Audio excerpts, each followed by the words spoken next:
Welcome to another edition of Talk City Greensboro, produced by GTN, featuring interviews and events happening around town. It's an easy way to stay in the know while you're on the go. Subscribe to Talk City on iTunes, Stitcher, Google Play, or SoundCloud so you can keep up with what's going on in Greensboro City government. I'm your host, Josh Johnson, and alongside me, as always, my good friend, Mr. Devin Smith. How are you, sir? I'm doing fine. Happy New Year, Josh. To you as well. To you as well. It's going to be a good one. Yes. Yeah. Well, thank you, everyone, for joining us again. We appreciate it each and every time that you tune in and listen to us. Our guest is no longer the interim director of public health. She officially filled that role in the spring of 2020, and she was here last time, and that's what her title was, but now she's hit the ground running full throttle. We have the amazing Dr. Vann, the Guilford County Director of Public Health, joining us today. How you doing? Hi, guys. Thank you so much for having me again today, and Happy New Year to you, too. And you guys snatched me the first day that I'm back at work. So. Nice. Yes, Good for yes. you. Way to go, Devin. I emailed her probably about 2 or 3 weeks ago. I was like, do you have any space? I figured it would be a crazy time coming in to this new year. And speaking of that, this will be kind of your first full year starting the new year in this position. So coming up with looking at some of the things that your department may want to tackle throughout the year, can you talk to us about your team's goals for the year 2021? Sure. So 2020 has definitely been a really tough, hard year for everyone, especially us in the health department and my team, working countless hours for the last few months. So it's been really tough.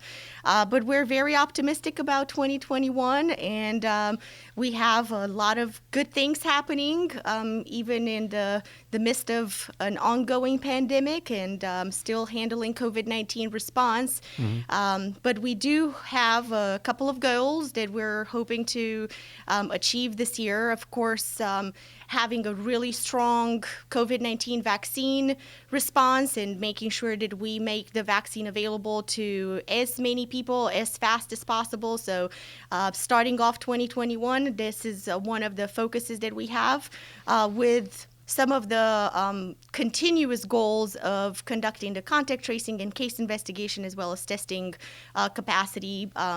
It's just adding the COVID-19 vaccine to that ongoing list. Mm-hmm. We're not complaining. It's just an additional project, let's say, or process that we need to take care of, and we understand the importance of it, and we just want to make sure that we have a very smooth process, that everybody has access, that everybody is educated, receives all of the scientific information, and we're conducting this process very transparently and in a way that everybody can really understand what's going on. Mm-hmm. But of course, we continue to have other goals because public health continues to serve the Guilford County community in so many other different areas. One of the projects or one of the focuses that we are working on is our infant mortality rates and decreasing the racial disparities that we have and eventually eliminating those disparities. So we have an amazing team in our Infant Mortality Coalition group that is actively working on this right now. So we're going full throttle with that because we know that is one of the very important work that needs to happen in Guilford. We continue to focus on the opioid epidemic and making sure that we expand our services in that area as well as our primary care clinic. And also very important work with one of the most vulnerable populations that we have here in Guilford County, our previously incarcerated fellows that are coming home from incarceration, making sure that we are able to create that connection, that access to care, and that we help them transition back into our community and back in their homes as healthy as possible. So we're really focusing on that healthy part of their transition. Of course, we do have partners such as the Reentry Council that are working with housing and transportation and employment, but we are very much focused on the healthy part and collaboration with our local FQHC, Triad Adult and Pediatric Medicine. So we do have a lot of other goals that we're working with because public health continues to be a major part of our community, from birth to death, vital records, services, home visiting services, and environmental health inspections. So a lot of work in public health outside of COVID-19. Absolutely. Yeah, I guess a lot of people sometimes think, this everything else that was going on before COVID showed up is still going on. Yeah, Absolutely. All those goals are still trying to be reached. So to go back to COVID a little bit, though, over the last few months, there's been several attempts to limit the amount of gatherings. So where between like the state and the county have you been given any type of power to hold people accountable for not complying or to control that in any way? Yeah, so we've had so many different conversations about this, and we've tried with every cell in our bodies to really drive that message home about all of the protective and mitigating factors for COVID-19, which includes limiting gatherings, but then also the masks and the hand washing and keeping the 6 feet apart. So as we started this process with education and making sure that everybody has all of the information that they need in order to make the most informed decisions for their family, for their community, for their neighbors, businesses, other entities, we also received guidance from North Carolina DHHS on what other things that we can do in order to really support this process. So in partnership with our county commissioners and county leadership, we did have a new Board of Health rule that allows the enforcement of those executive orders from the government through the health department and through other county entities, other county departments that could help through that. We have, and we also had prior to the Board of Health rule, different tools to our to support this, but the majority of them were very hard tools, very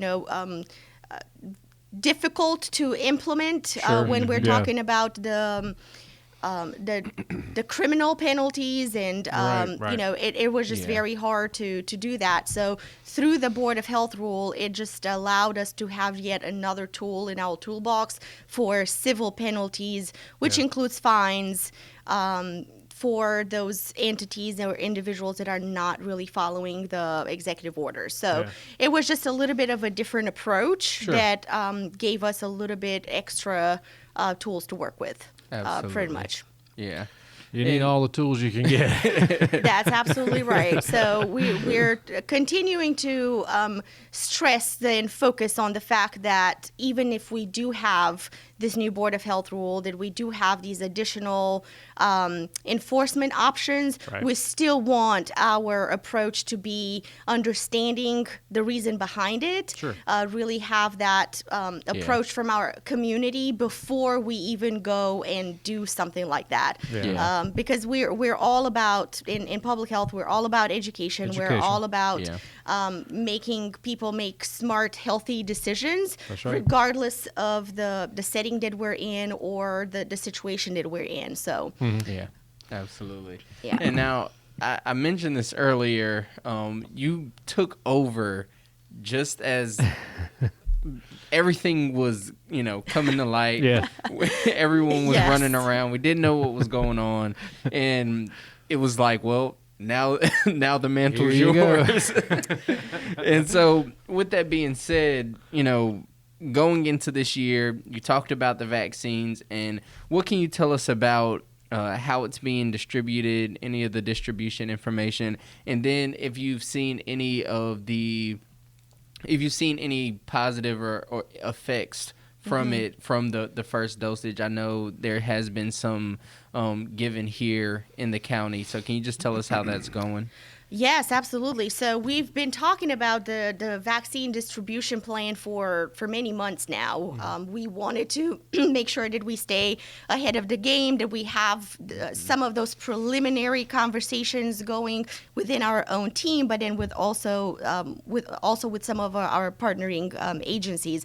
But it was very difficult because we didn't really know a lot of information from a medical standpoint, from a scientific standpoint. Yeah. So we really had to wait to gather that information. And I think that myself and my entire team, as well as all of our hospital system partners, making sure that we're all on all of the webinars, all of the trainings, every piece of information that was put out there by the FDA and the CDC and the manufacturers to just make sure that we gather as much information as fast as possible was one of those initial goals. Now we're at the point where, yes, the vaccines are here. They went through a very rigorous screening process. They follow the same authorization processes that any other biologic follows. So we feel very comfortable with deploying this vaccine plan. However, it is just very different from any other situation that we've been in. We've been part of the H1N1 vaccine distribution. So we do have that experience under our belt. So we didn't start with zero, but the way that the process is for this particular one, for the COVID-19 vaccine, it just had to we just had to really adjust our plans and really pivot to just make sure that we address those additional challenges that these vaccines come with, such as the storage temperature and how fast we need to administer it, and this phased approach, because we know that there isn't enough vaccine to vaccinate everybody at one time. So, like, how do we work through that framework to make sure that we address everybody? So working through those details and the logistics, it just takes hours and hours of preparation and work, and so many people that are involved for this to work smoothly. We've received our first allocation of vaccine right before Christmas. So that was also a little bit challenging because we knew that a lot of people were, going on vacation, and we did have a few days off after my team has been working nonstop for the last 10 to 11 months. Everybody needed just a couple of days to very glad to hear that. to recharge. I am very glad to hear that. Absolutely. We can't do nothing without our team. So Right. it's just imperative to be able to take a few days off. So so now we're in this weekly allocation. We're ramping up vaccinations. The first couple of days were kind of a trial process, our own internal quality improvement. I'm really big on making sure that the process is as smooth as possible. So making a few adjustments here and there. It didn't really make sense for us to start with scheduling hundreds of people and not be able to modify things. So we started with 100 people, and then we just kind of went up from there. Right now we have hundreds of vaccines that have been already administered through the health department, and then also our Cone Health and Wake Forest health systems are doing a tremendous job administering the vaccine on their side. It is a little bit early for me to speak on what are we seeing from the vaccine administration, since it's only really been a couple of weeks for that, but we're definitely analyzing the information, the data. We do have our epidemiologists keeping track of everything that's going on, and our own internal process to see the people that have received a vaccine, how are they going to move forward with exposures or COVID-19 infections or so on and so forth. So we're learning as we go. We're building the plane as we drive it. As we fly it. So many different metaphors that I can come up with right now. That's true. That's so true. Yeah. Are you seeing any trends regarding the increase or decrease of cases and hospitalizations here in Guilford County?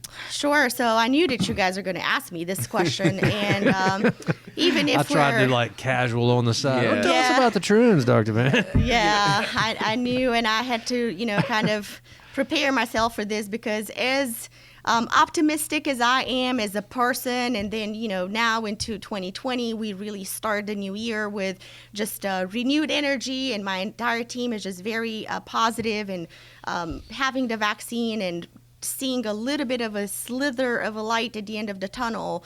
On the other end, the numbers are very, very concerning, and it's very tragic what's going on with a lot of our community members. We have lost a lot of people in the last month or so, a whole lot more than we had for months at a time previous to that.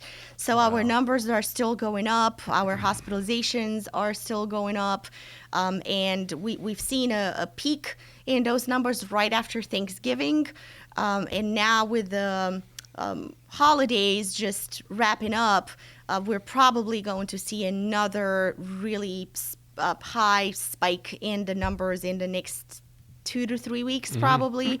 So as we're preparing for the vaccine, and we do have that positivity and optimism, we also realize that those numbers are probably going to look even worse towards the end of January. So we want to continue to emphasize the importance of staying home as much as possible, not gathering, wearing a mask, and staying away from high-risk situations.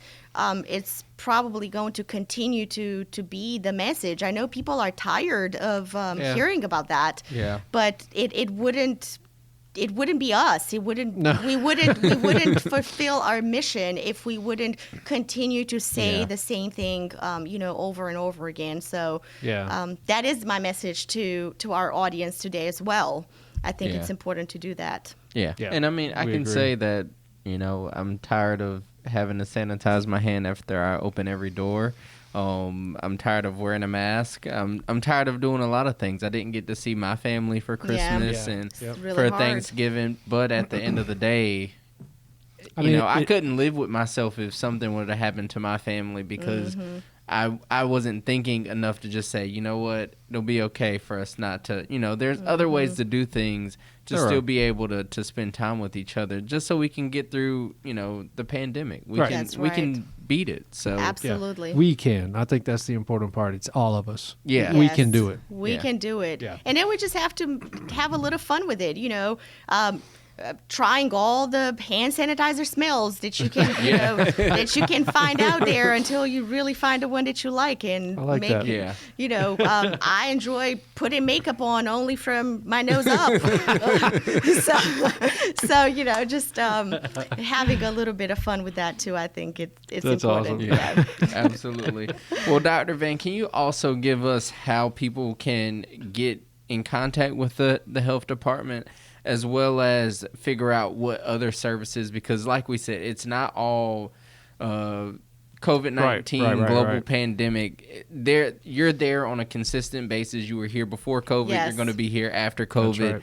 So can you just tell people how to get in contact with the services that the public health department Sure. provides? So I'm so glad that you mentioned that, because now with COVID, the health department and just public health in general has been very mediatized. Like, we're not really used to all of this attention, and most of the times we just kind of pull the media's arm and say, hey, can you come and do an interview with us? And and they might say like, we have some more interesting things to cover.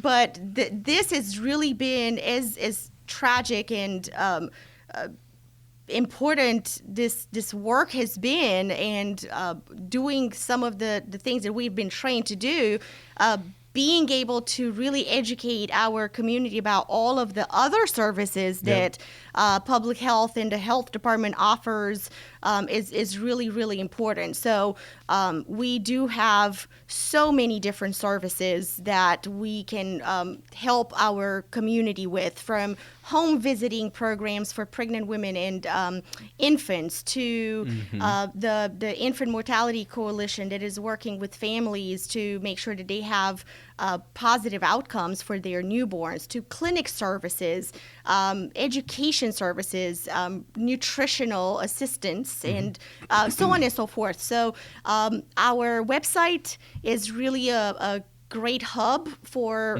gathering all of that information and some preliminary information. We put data out there. We put yearly reports on certain areas where might be helpful for people to know what is the state of our county right now. We do a community health assessment every 3 years to identify where are the areas where we really need to work and what do we need to focus on. Mental health, behavioral health, and nutrition assistance, and so on and so forth. So our Guilford County .com website is a great and huge resource. It also has phone numbers and other contact information there. And for COVID-19 information, the healthyguilford.com, it's the hub for data, testing information, where to go and get tested. Now we're putting vaccine information and where we are with that and how we're moving through the phases. So we do have that platform that is very useful, and we've seen, I can say, probably 2,000% increase in the traffic on our website in the last few months. Sure. Yeah. We also have social media. So on Facebook and Twitter, people can follow us, and making sure that we put information there every day.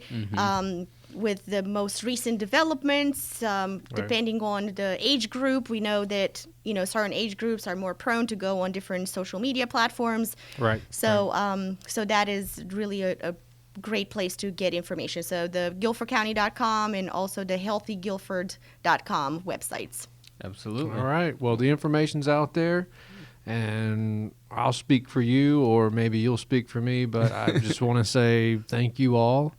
For everything that you've done for so very long. Well, thank I you couldn't so imagine. much. I mean, I really couldn't imagine. So we appreciate all the work that you're all doing. Thank you for my team. On my team's behalf, I really appreciate it, because it's hundreds of people behind me that are doing this. Sure. Absolutely. We thank all of you. And thank you for coming. Yeah. Oh, absolutely. We can't wait to have you back. Yeah. Sure. I'll be more than say, happy. We'll say summertime-ish, Absolutely. Whenever you guys want to have a conversation and I can come and share some good details about where we are, I will be more than happy to come and chat.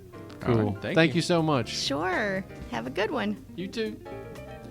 Stay tuned in weekly by subscribing to Talk City Greensboro on iTunes, Stitcher, and Google Play. And don't forget, you can download Talk City from SoundCloud. That's it for this week. Thank you for tuning in to Talk City. Be sure to watch GTN, your official source for news and information from the city of Greensboro. GTN is available on Spectrum Channel 13, AT&T U-verse Channel 99, and North State Channel 31. GTN also streams live on Roku and the city's website at greensboro-nc.gov. Have a good one. Take care.